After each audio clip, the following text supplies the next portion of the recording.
I hope you all are very well at your homes. Now student, chapter हमारा चल रहा है trigonometric function. काफ़ी सारे क्वेश्चन हम सॉल्व कर चुके हैं और आप भी थक चुके होंगे अब कि सर कितने करवाओगे और क्वेश्चन। ठीक है, तो आज स्टॉप करेंगे क्वेश्चन को, फिर एक नया टॉपिक डिस्कस करेंगे। ठीक है, ट्रिग्नोमेट्रिक इक्वेशन डिस्कस करेंगे और दो क्वेश्चन डिस्कस कर लें उससे पहले। ठीक है, आपका एनसीईआरटी एग्जाम्पल में है क्वेश्चन है find the value of 10 pi by 8।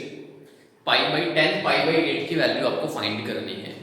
And obviously pi by 8, देखो पाई बाई 8 हमें ट्रिग्नोमेट्रिक टेबल से तो पता नहीं है। Pi by 4, pi by 6, pi by 3 ये वैल्यूज तो हमें पता है, but we don't know about pi by 8। Pi by 8 is a radian value. Now we convert it into degree, then we get 22.5। आप पाई अपॉन 8, पाई कितना होता है 180 degree.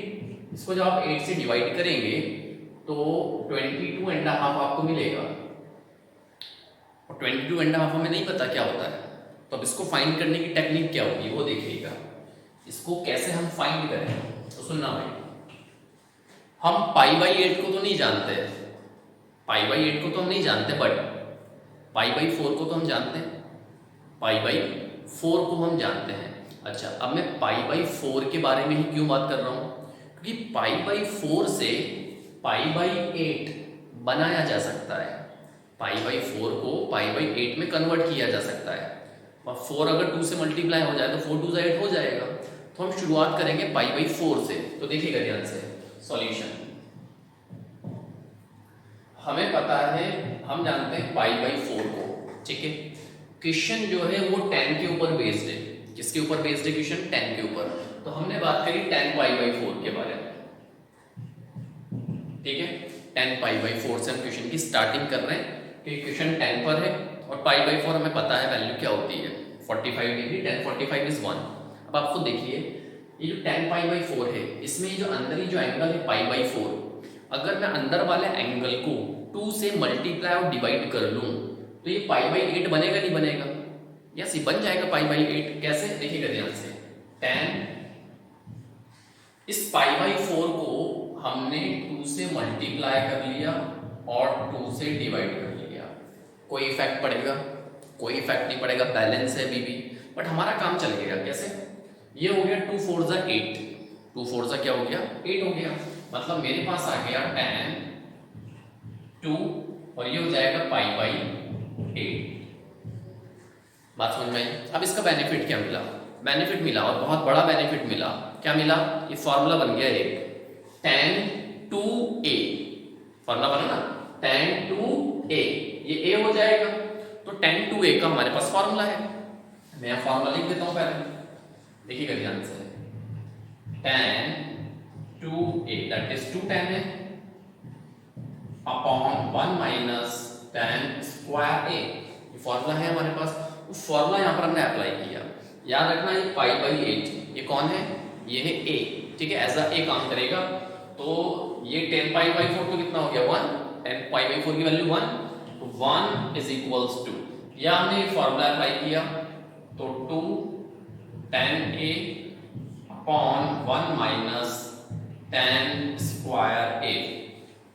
तो जो हमारी अप्रोच है, जो हमने यहाँ पे यूज की, वो सही चल रही है, क्योंकि पाई बाई 8 मिल रहा है हमें, मिल रहा है 10 पाई बाई 8, 10 पाई बाई 8 आ रहा है, तो इसका मतलब सही चल रहा है पूरा। इसको हमने क्रॉस मल्टीप्लाई किया, क्रॉस मल्टीप्लाई करोगे 1 के साथ, इधर मल्टीप्लाई होकर क्या हो जाएगा 1 minus tan square pi by 8 equals में कौन बचेगा 2 tan पाई बाई 8। इन दोनों को उठाकर मैं इधर लेके आता हूं तो इधर 0 बचेगा, ये इधर जाएगा तो ये हो जाएगा tan स्क्वायर पाई बाई 8 और प्लस में कौन है इधर 2 tan पाई बाई 8 और 1 था जो इधर आके -1 हो जाएगा।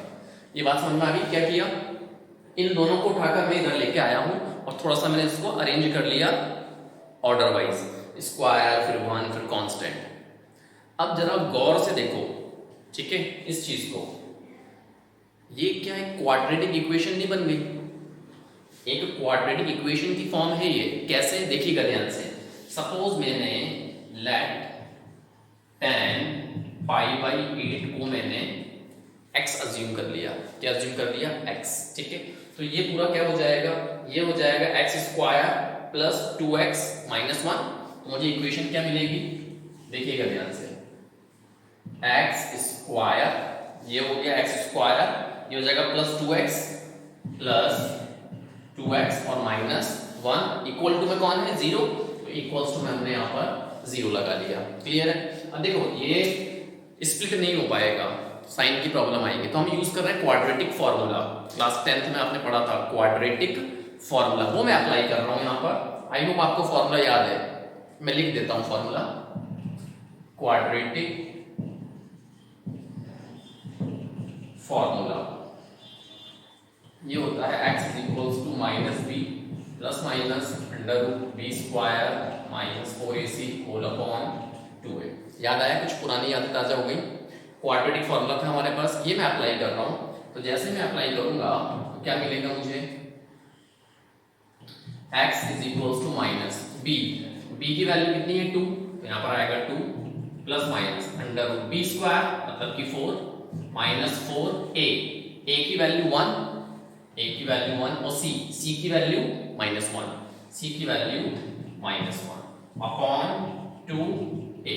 ठीक है भाई, इसको सॉल्व कर लिया हमने, तो ये हो जाएगा माइनस 2 प्लस माइनस, ये हो जाएगा माइनस माइनस प्लस, तो 4 प्लस 4 8 हो जाएगा, 4 प्लस 4 8 हो जाएगा, फिर माइनस माइनस प्लस हो जाएगा अपॉन में 2। Clear. Now next x is equals to minus 2 plus minus, अब देखो under root 8 it can be written as 2 root 2, इसको क्या लिख सकते हैं 2 रूट 2 और अपॉन में कौन है 2 है। इस अंडर रूट 8 को हमने लिखा 2 रूट 2, क्या सोच के लिखा, क्योंकि 2 कॉमन आके कैंसिल आउट हो जाएगा, तो x is equals to, इन दोनों में से हमने 2 कॉमन ले लिया। जैसे आप 2 कॉमन लोगे तो इधर तो बचेगा minus 1 plus minus root 2 upon में 2, ये वाला 2 ये वाला 2 gets cancelled. Now we are left with x is equals to minus 1 plus minus root 2। और आपको पता होगा कि ये दो वैल्यूज हैं, ये x की दो वैल्यूज हैं। एक वैल्यू तो क्या मिली हमें, एक वैल्यू तो हमें मिली, यहाँ लिख देता हूँ अच्छे से, we have x is equals to, एक तो हमें मिला माइनस 1 प्लस रूट 2 और x is equals to minus 1 minus root 2। ठीक है भाई, ये जो चीज है इसको क्या मैं ऐसे लिख सकता हूँ रूट 2 माइनस 1 लिख सकते हैं ऐसे, रूट 2 पहले लिख लिया माइनस 1 बाद में लिख लिया, और इन दोनों में से माइनस साइन कॉमन निकाल सकते हैं। तो मैं थोड़ा सा ऊपर लिख देता हूँ, शायद आपको दिखे नहीं वीडियो में। ठीक है, मैं इसको ऊपर लिख देता हूँ रब करके, यहाँ तक तो समझ में आ गया। अब मैं ऊपर लिख देता हूँ, ये चीज हटा रहा हूँ यहाँ से। ठीक है, देखिएगा ध्यान से, वहां पर एक नहीं दो वैल्यूज है हमारे पास, तो बस उन दोनों वैल्यूज को आप अलग अलग लिख के देखें क्या आ रहा है। चलिए भाई, एक वैल्यू तो हमें मिली है x is equals to minus 1 plus root 2 और एक वैल्यू हमें मिली है माइनस 1 माइनस रूट 2। ठीक है, ये दो वैल्यूज मिली है ना। इस चीज को हम क्या लिख सकते हैं रूट 2 माइनस 1 और इसको क्या लिख सकते हैं, इन दोनों में से माइनस कॉमन आया तो ये हो गया 1 प्लस रूट 2। क्लियर है। बट अब यहाँ पर एक छोटा सा लॉजिक लगेगा, वो लॉजिक क्या है स्टूडेंट, देखिए x हमने क्या अज्यूम किया था, x हमने अज्यूम किया था 10 पाई बाई 8, तो या तो 10 पाई बाई 8 की वैल्यू ये होगी या 10 पाई बाई 8 की वैल्यू ये होगी। और पाई बाई 8 का मतलब था 22 एंड हाफ, और 22 एंड हाफ जो है ये कौन से क्वाड्रेंट में लाई करेगा, फर्स्ट क्वाड्रेंट में। 22 एंड हाफ फर्स्ट क्वाड्रेंट में लाई करेगा, और फर्स्ट क्वाड्रेंट में सब क्या होते हैं पॉजिटिव होते हैं, और यहाँ पर हम बोल रहे हैं कि नेगेटिव है। भाई x की वैल्यू 10 पाई बाई 8 है ना, यहाँ पर आप रख दो 10 pi by 8 is equals to root 2 minus 1 और 10 pi by 8 is equals to minus 1 plus root 2। ठीक है भाई, अब 10 पाई बाई 8 कितना है 22 एंड हाफ, और ये फर्स्ट क्वाड्रेंट है, फर्स्ट क्वाड्रेंट में सब पॉजिटिव होते हैं, और यहाँ पर हम आंसर क्या दे रहे हैं नेगेटिव, इसका मतलब ये पॉसिबल नहीं है। तो आप यहाँ पे लिख देंगे कि pi by 8 lies in first quadrant. ठीक है, so 10 pi by 8 is equals to root 2 minus 1। तो ये जो है ये हमारा फाइनल आंसर कि 10 पाई बाई 8 की वैल्यू कितनी होगी रूट 2 माइनस 1 होगी। बात समझ में आ गई। इसको हमने एलिमिनेट क्यों किया, क्योंकि ये फर्स्ट क्वाड्रेंट के अकॉर्डिंग बिलोंग नहीं कर रहा। ठीक है स्टूडेंट्स, आई होप ये समझ में आया होगा। देखते हैं हमारा next question. Now students, the next question is this. Prove that 2 cos x is equals to under root 2 plus under root 2 plus 2 cos 4x. ठीक है, दिखने में थोड़ा भयानक सा है बट इतना हार्ड नहीं है। ठीक है, थोड़ा सा आप सोचोगे समझ में आ जाएगा, आपके पता पड़ जाएगा करना क्या है। सुनिएगा ध्यान से भाई, प्रूव करना है तो एक LHS पार्ट एक RHS पार्ट है। अब देखिए LHS में तो 2 cos x लिखा हुआ है और इसको सॉल्व करके अंडर रूट लाना थोड़ा सा मुश्किल होगा। तो अगर हम इसका RHS पार्ट लेते हैं तो थोड़ा सा इजी हो जाएगा। क्यों? क्योंकि RHS पार्ट में फॉर्मूला नजर आ रहा है, यहाँ पर लिखा है cos 4x और मैं इस 4 को 2 into 2 में डिवाइड कर लूंगा, मैं 2 into 2 की फॉर्म में लिख लूंगा और cos 2a का फॉर्मूला अप्लाई कर दूंगा। तो हमने पार्ट कौन सा लिया? RHS। तो taking RHS solution, taking RHS में क्या लिखा हुआ है? Under root 2 plus under root 2 plus 2 cos। अब देखिए यहाँ पर कौन है? 4x और 4 को हम क्या लिख सकते हैं? 2 into 2x ऐसा लिख सकते हैं ना। ऐसा क्यों किया? ताकि फॉर्मूला बन जाए। ध्यान से देखो, cos 2a फॉर्मूला बना ना cos 2a का, cos 2 और ये क्या हो जाएगा? a। अब cos 2a के 4 फॉर्मूले हैं, cos 2a के 4 फॉर्मूले कौन सा अप्लाई करेंगे? तो अब देखो LHS में हमें लाना क्या है? हमें लेके आना है cos की फॉर्म, cos लाना है। देन ऑब्वियसली हम cos 2a का वो फॉर्मूला खोलेंगे जिसमें cos आता हो, ओनली cos आता हो। तो cos 2a का फॉर्मूला है, मैं लिख देता हूं, देखिएगा ध्यान से, cos 2a that is 2 cos square a minus 1। ये फॉर्मूला इसमें ओनली कौन आता है? cos आता है। तो ये फॉर्मूला हम ओपन करने वाले, अप्लाई करने वाले हैं यहाँ पर। तो अगली स्टेप के अंदर 2 प्लस अंडर रूट 2 प्लस 2 और ये हो जाएगा cos 2a। याद रखना a की जगह पे कौन है? 2x है, तो a की जगह पर आप क्या लिखोगे? 2x लिखोगे। ठीक है, तो यहाँ पर आ जाएगा आपके पास cos 2a के अकॉर्डिंग 2 cos स्क्वायर a की जगह पे कौन आएगा? 2x, then minus 1। बात समझ में आ गई? फॉर्मूला अप्लाई कर दिया ना, इसको सॉल्व किया थोड़ा सा। तो जैसे आप सॉल्व करोगे तो 2 प्लस अंडर रूट 2 प्लस इस वाले 2 को हमने अंदर मल्टीप्लाई किया तो 2 2 जा 4 cos स्क्वायर 2x और ये 2 इस 1 से मल्टीप्लाई होगा, then -2। Now -2 and +2 gets cancelled. Now we are left with under root 2 plus under root 4 cos square 2x। ये बात समझ में आ गई? अब देखो 4 cos स्क्वायर 2x ये इस अंडर रूट के अंदर है। 4 परफेक्ट नंबर होता है, 4 का अंडर रूट 2 और cos स्क्वायर लगा हुआ है तो स्क्वायर से अंडर रूट हट जाएगा इसका। तो हमारे पास क्या बचा? हमारे पास बचा 2 प्लस इससे तो मिलेगा 2 और इधर से मिलेगा cos 2x। बात समझ में आई? अब फिर देखो गौर से, फिर फॉर्मूला बन रहा है cos 2a a कौन है? a यहां पर कौन है? x। ठीक है, तो फिर से फॉर्मूला खोलेंगे ये वाला cos की फॉर्म वाला। तो फिर फॉर्मूला हमने अप्लाई किया यहां पर, तो हमें क्या मिलेगा? ये वाला 2 एज इट इज प्लस 2, ये 2 एज इट इज। इधर फॉर्मूला खोला, ये जो लिखा हुआ है इसमें हमने फॉर्मूला अप्लाई किया, that is 2 cos square a मतलब x और -1। ठीक है भाई, इस वाले 2 को अंदर मल्टीप्लाई कर देंगे, ये वाला 2 अंदर मल्टीप्लाई होगा तो 2 प्लस ये हो जाएगा 4 cos स्क्वायर x और -2। Now again 2 and 2 gets cancelled. बचा क्या हमारे पास? हमारे पास बचा under root 4 cos square x। कहानी खत्म। 4 का अंडर रूट 2 और cos स्क्वायर का अंडर रूट cos x। क्या लेके आना था हमें? ये तो लाना था 2 cos x। आ गया 2 cos x that is equals to LHS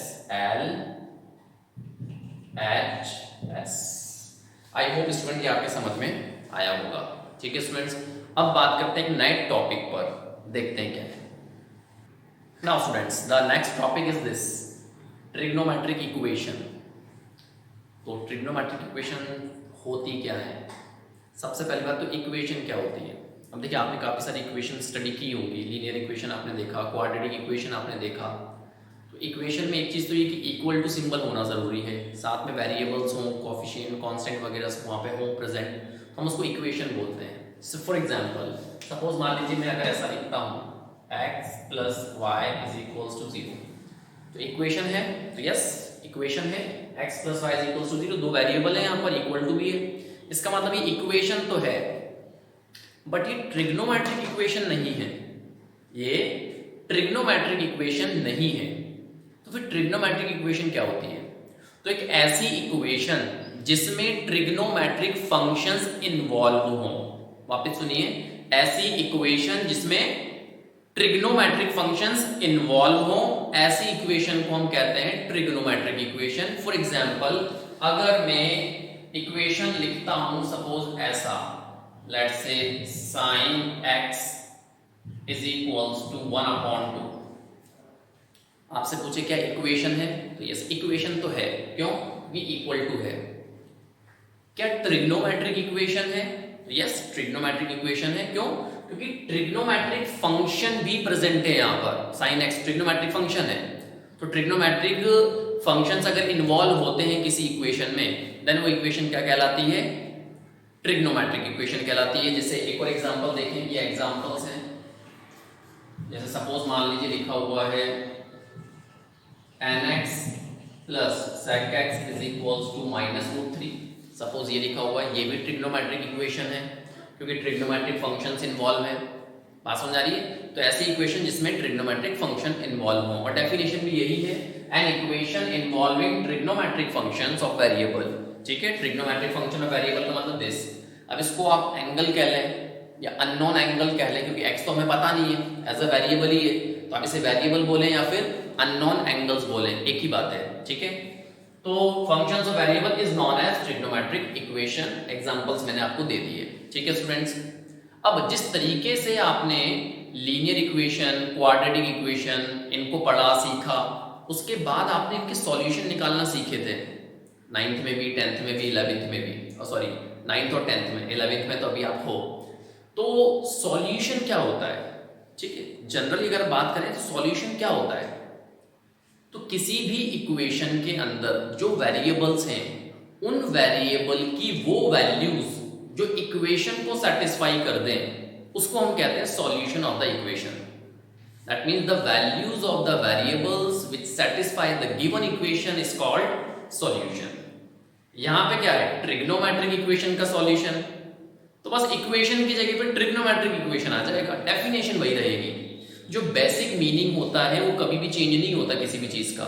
solution जो आपने पहले पढ़ा था वही मीनिंग यहाँ पर भी है। फर्क इतना सा है कि पहले आपने इक्वेशन कोई दूसरी पढ़ी थी, लीनियर इक्वेशन, क्वाड्रेटिक इक्वेशन, अभी आप ट्रिग्नोमेट्रिक इक्वेशन पढ़ रहे हो। तो ऐसे वेरिएबल की वैल्यूज जो ट्रिग्नोमेट्रिक इक्वेशन को सेटिस्फाई कर दें, वो क्या कहलाएंगी? Solution of trigonometric equation. जैसे मैंने डेफिनेशन लिखी हुई है, a value of the variable which satisfy the trigonometric equation is called solution of trigonometric equation. बहुत इजी है। जैसे हमने यहाँ पर इक्वेशन क्या लिखी? sin x = 1/2। तो यहाँ पर वेरिएबल कौन है? ये वेरिएबल है ना x। तो x की जो वैल्यू होगी, x की जो वैल्यू होगी वो इस इक्वेशन का सॉल्यूशन माना जाएगा। और बहुत इजीली आप खुद देखो, sin x अपनी जगह पर 1/2, sin में 1/2 किसकी वैल्यू होती है? sin 30। तो आप यहाँ पे क्या लिखेंगे? sin 30, और 30 का मतलब π/6, तो आप यहाँ पे क्या लिखेंगे? π/6। इक्वल टू के उधर भी साइन है, इक्वल टू के इधर भी साइन है, तो x की वैल्यू क्या हो गई? π/6। तो ये क्या मिला? ये सॉल्यूशन मिला हमें। x की वैल्यूज तो मिल गई भी π/6, तो ये सॉल्यूशन कहलाएगा। बात समझ आ गई? तो वेरिएबल कह लो, अननोन एंगल्स आप कह लें, उनकी जो वैल्यूज होती हैं, जो इक्वेशन को सेटिस्फाई करती हैं, वही क्या होती है? सॉल्यूशन ऑफ ट्रिग्नोमेट्रिक इक्वेशंस होती हैं। बात समझ आ गई? अब स्टूडेंट्स यहाँ पर अब दो बातें हैं कि सॉल्यूशन भी दो तरीके के हैं। एक होता है प्रिंसिपल सॉल्यूशन और एक होता है जनरल सॉल्यूशन। देखते हैं ये दोनों सॉल्यूशन क्या है। Now students, solution of trigonometric equation के दो टाइप्स हैं। होता क्या है वो मैंने आपको बता दिया। ठीक है, now there is two types of solution of trigonometric equation. The first one is principal solution and the second one is general solution. Principal solution आज डिस्कस करेंगे और नेक्स्ट वीडियो में जनरल सॉल्यूशन पे बात करेंगे। बट देखिए, general solution में कुछ पोर्शन हटाया है सीबीएसई ने इस बार, ठीक है। वो कौन सा पोर्शन हटाया है इस साल वो बात करेंगे नेक्स्ट वीडियो में। बट अभी फिलहाल हम बात करते हैं प्रिंसिपल सॉल्यूशन में। अब सुनिएगा मेरी बात ध्यान से। जनरली ट्रिग्नोमेट्रिक इक्वेशंस के infinite number of solutions exist करते हैं। क्या बोला मैंने? एक ट्रिग्नोमेट्रिक इक्वेशंस के बहुत सारे सॉल्यूशंस हो सकते हैं, पॉसिबल है बहुत सारे, इनफाइनाइट मेनी सॉल्यूशन, ठीक है। ऐसा क्यों इनफाइनाइट मेनी सॉल्यूशन क्यों? क्योंकि आपको अगर याद हो तो जब मैंने स्टार्ट किया था तो मैंने यूनिट सर्कल बनाया था। उस यूनिट सर्कल के अंदर मैंने आपको बहुत सारे कॉन्सेप्ट बताए थे। उसमें से एक कॉन्सेप्ट था कि जो साइन एक्स और कॉस एक्स होते हैं ये पीरियोडिक फंक्शंस होते हैं, जो 2 पाई इंटरवल के बाद अपनी वैल्यूज रिपीट करना शुरू कर देते हैं। सिमिलरली जो tan और cot है हमारे पास, ये भी पीरियोडिक होते हैं, ये पाई इंटरवल पर अपनी वैल्यू रिपीट करना शुरू करते हैं। तो कुल मिलाकर यूं कह लें कि जो ट्रिग्नोमेट्रिक फंक्शंस होते हैं आर पीरियोडिक, ये पीरियोडिक होते हैं, अपनी वैल्यूज रिपीट करते हैं। तो जब ये अपनी वैल्यूज बार बार रिपीट करेंगे देन ऑब्वियसली वहां पे नंबर ऑफ सॉल्यूशंस बढ़ते चले जाएंगे। जैसे फॉर एग्जांपल मान लो मैं आपसे कहूं sin x is equals to √3/2, suppose ये है। अब आप खुद देखो sin x, यहां पर x जो है एक वेरिएबल है, मतलब एंगल मान लो आप। तो sin x यहां पर जो एंगल होगा जिस पर वैल्यू क्या होगी √3/2, तो क्या सिर्फ एक ही एंगल मिलेगा क्या जिस पर वैल्यू √3/2 होगी? जैसे हमें पता है sin 60 कितना होता है √3/2, तो क्या सिर्फ 60 डिग्री पर ही √3/2 आंसर आएगा क्या? नहीं, क्योंकि जब वो पीरियड कंप्लीट करेगा तो ऐसे बहुत सारे एंगल पॉसिबल हैं, ऐसे बहुत सारे एंगल पॉसिबल हैं जिस पर वैल्यू क्या रहेगी √3/2। समझ में आ रही मेरी बात? क्योंकि sin x जो है, साइन फंक्शन जो है ये पीरियोडिक होता है, जो 2 पाई इंटरवल के बाद अपनी वैल्यू रिपीट करना शुरू कर देता है। तो जैसे अपनी वैल्यू रिपीट करेगा बार बार तो √3/2 ये कई बार आएगा रिपीट करते करते। तो इसका मतलब बहुत सारे ऐसे एंगल पॉसिबल हैं जिस पर वैल्यूज क्या रहे √3/2, इसलिए इनफाइनाइट मेनी सॉल्यूशंस आते हैं। बात समझ में आ रही है? तो एक बात तो समझ में आ गई कि इनफाइनाइट नंबर ऑफ सॉल्यूशंस होते हैं किसी भी ट्रिग्नोमेट्रिक इक्वेशन के। अब प्रिंसिपल सॉल्यूशन क्या होता है? तो स्टूडेंट प्रिंसिपल सॉल्यूशन में हमने क्या किया हुआ है, एक रेंज फिक्स की हुई है कि अगर सॉल्यूशन इस रेंज के अंदर लाई करता है तो उस सॉल्यूशन को आप प्रिंसिपल सॉल्यूशन कहें। क्योंकि भाई आंसर तो हमारे पास इनफाइनाइट आंसर्स आएंगे क्योंकि पीरियोडिक फंक्शन है। तो प्रिंसिपल सॉल्यूशन ने क्या काम किया, एक रेंज फिक्स कर दी, और वो रेंज ये है कि जो वैल्यू होगी वेरिएबल की वो 0 और 2 पाई के बीच में होनी चाहिए। 0 हो सकती है बट 2 पाई से लेस रहेगी। अगर आंसर आपका या एंगल जो है वो इसके बीच में रहता है तो फिर ऐसे सॉल्यूशन को, ऐसे एंगल को हम कहेंगे प्रिंसिपल सॉल्यूशन। बात समझ में आ गई? क्योंकि भाई नंबर ऑफ सॉल्यूशन तो इनफाइनाइट पॉसिबल है, तो हमने एक रेंज फिक्स कर दी ये वाली कि इस रेंज में आंसर आता है, इस रेंज में एंगल आता है, या x की वैल्यू इस रेंज में है तो आप उसको प्रिंसिपल सॉल्यूशन बोलें। जैसे sin x is equals to √3/2, ये इक्वेशन हमने ले लिया। sin x is equals to √3/2, आपसे बोला फाइंड द प्रिंसिपल सॉल्यूशन। आपसे क्या बोला? फाइंड, इसको क्वेश्चन बना लेते हैं अपन, find principal solution of this. ठीक है, सपोज ये हमने क्वेश्चन बना लिया, इसका मुझे क्या निकालना है? प्रिंसिपल सॉल्यूशन निकालना है। अच्छा, ये तो समझ में आ गया ना प्रिंसिपल सॉल्यूशन क्या होता है? लिखा हुआ है the solution of trigonometric equation for which the value of the variable lies between 0 and 2 pi such that this 0 to this, ठीक है, is called principal solution. Clear है? अब सपोज ये क्वेश्चन है, इसका मुझे प्रिंसिपल सॉल्यूशन निकालना है। तो अब सबसे पहली चीज आपको देखो √3/2, हमें पता है √3/2 किस एंगल पे होता है। तो sin x, ये सॉल्यूशन हमारा sin x is equal to √3/2 की जगह पे क्या लिख लेंगे? ये sin 60 मतलब π/3, तो sin π/3। ठीक है भाई, तो इधर भी साइन है उधर भी साइन है, तो हम क्या लिख सकते हैं? which implies x is equals to π/3। ठीक है, तो वेरिएबल की एक वैल्यू आ गई, मतलब एक सॉल्यूशन तो आ गया। अब आप खुद देखो π/3 मतलब 60 डिग्री, और 60 डिग्री जो है वो इस रेंज के अंदर है, इस रेंज के अंदर है कौन? 60 डिग्री। तो ये आंसर माना जाएगा। बट कहानी अभी खत्म नहीं हुई है, पिक्चर अभी बाकी है मेरे दोस्त। पिक्चर क्या अभी बाकी है? अभी आप एक ट्राई और मारेंगे। कि क्या और कोई ऐसा एंगल पॉसिबल है इसके बीच में, क्या कोई और एंगल ऐसा पॉसिबल है इसके बीच में जो √3/2 हमें प्रोवाइड कर सकता है। तो उसका तरीका क्या है वो सुनिएगा। एक आंसर तो हमारा आ गया, अब क्या करेंगे हम आगे, यहां पर √3/2 पॉजिटिव है, √3/2 क्या है, पॉजिटिव लिखा हुआ ना यहाँ पर, √3/2 पॉजिटिव, ठीक है। अब देखो साइन पॉजिटिव कहां पे होता है, एक तो फर्स्ट क्वाड्रेंट में और एक सेकंड क्वाड्रेंट में। फर्स्ट क्वाड्रेंट के अकॉर्डिंग आंसर आ चुका है π/3 60 डिग्री फर्स्ट क्वाड्रेंट में लाई करेगा, तो फर्स्ट क्वाड्रेंट के अकॉर्डिंग तो मेरा आंसर कितना आ रहा है π/3। अब साइन जो है ये सेकंड क्वाड्रेंट में भी पॉजिटिव होता है, तो अब हम सेकंड क्वाड्रेंट के अकॉर्डिंग भी आंसर निकाल के देखेंगे, ठीक है, आंसर निकाल के देखेंगे। अगर हमारा आंसर इस रेंज के बीच में आता है तो उसको कंसीडर करेंगे आंसर में, और अगर हमारा आंसर इसके बाहर चला गया तो फिर एक ही आंसर माना जाएगा, ये वाला। बात समझ में आ गई अच्छे से। तो आपको करना क्या होता है, ये जो वैल्यू आपको दी है इसको आप देखो ये पॉजिटिव है या नेगेटिव है। ये अभी पॉजिटिव वैल्यू है √3/2 और ट्रिग्नोमेट्रिक फंक्शन कौन सा है, साइन। तो आप देखो साइन पॉजिटिव किस क्वाड्रेंट में होता है, फर्स्ट में और सेकंड में। फर्स्ट क्वाड्रेंट के अकॉर्डिंग आंसर आ गया, अब सेकंड क्वाड्रेंट के अकॉर्डिंग आंसर निकालेंगे, और सेकंड क्वाड्रेंट में जाने का तरीका 180 माइनस होता है, ठीक है, क्योंकि 180 पे नो चेंज, तो 180 माइनस करके हम लिखेंगे, दैट मींस π- की फॉर्म लिखेंगे।